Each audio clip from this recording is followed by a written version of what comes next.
Hello students, nice to meet you again this afternoon.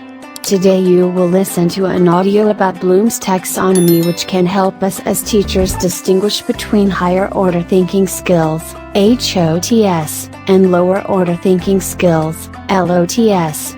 At the lowest level we just remember the information, then understanding, then applications, then analysis, evaluation, and at highest level it is creation of knowledge. This helps in forming strategies/exercises, tools for delivering the content. Similarly, while assessment is done, one must be clear on what level of knowledge we want to assess, and accordingly questions may be set. The objectives of the learning for listening subject today. 1. You are able to identify some steps on Bloom's taxonomy of cognitive domain. 2. You are able to comprehend the content of audio about Bloom's taxonomy. 3. You are able to arrange some missing words on the audio of Bloom's taxonomy into understandable spoken text. 4. You are able to answer some WH and H or yes, no questions based on audio of Bloom's taxonomy. As education students, what are some important points to understand Bloom's taxonomy? Bloom's taxonomy was developed to provide a common language for teachers to discuss and exchange learning and assessment methods. Specific learning outcomes can be derived from the taxonomy, though it is most commonly used to assess learning on a variety of cognitive levels. The goal of educators using Bloom's taxonomy is to encourage higher order thought in their students by building up lower level cognitive skills. Behavioral and cognitive learning outcomes are given to highlight how Bloom's taxonomy can be incorporated into larger scale educational goals or guidelines. Now listen to the audio, then you will practice something after listening to check your understanding. Listen now. Taxonomy is a toolbox that teachers or students can use to classify and organize learning objectives. Its most popular version is based on the cognitive domain and assumes that learning should be structured from easy to difficult in the following 6 steps. 1. Remember. 2. Understand. 3. Apply. 4. Analyze. 5. Evaluate. 6. Create. On the first level, we learn to remember.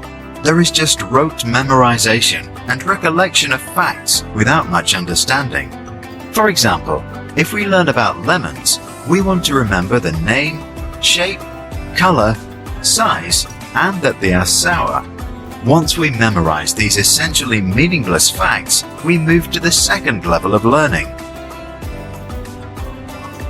On level 2, we learn to understand. We begin to decode information and learn that a lemon is yellow when it's ripe to eat, and if we take a bite, that it's really super sour. We also understand that lemons love sunshine and that they contain lots of vitamin C, which is a great natural antioxidant that keeps us healthy.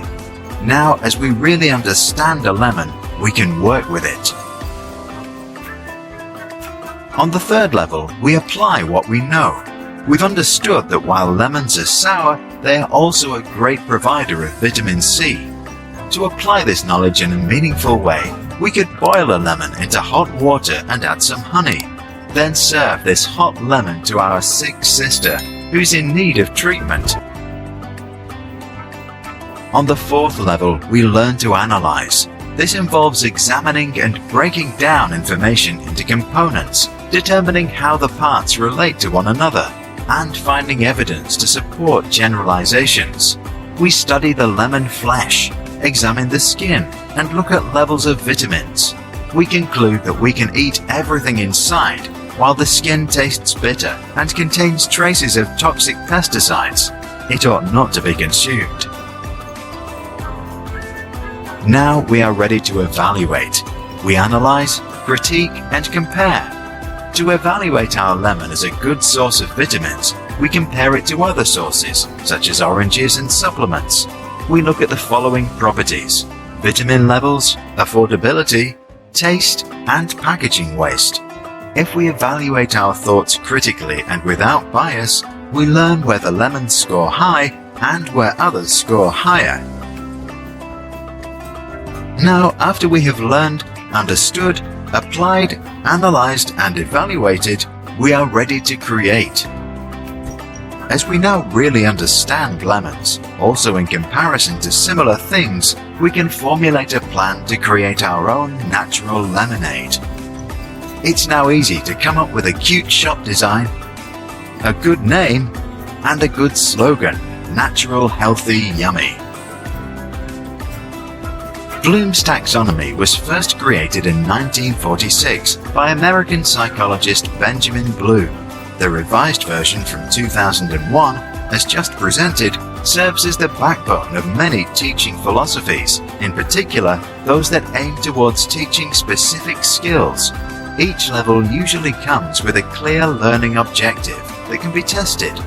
Critics of the taxonomy often question the existence of a sequential, hierarchical link between each level.